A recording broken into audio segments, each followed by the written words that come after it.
Okay, friends, I'm going to be taking you on a math obstacle race. At each stop, you are going to have to solve some problems.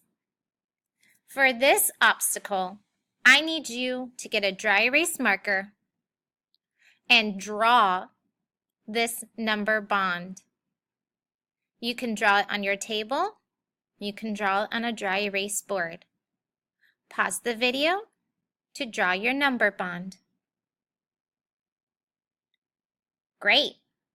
Now, I want you to write the number 10 in the wholes place because 10 is your whole number today.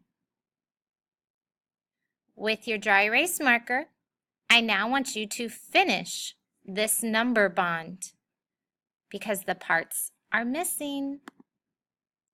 Take a picture on Seesaw of your work in order to get to the next obstacle.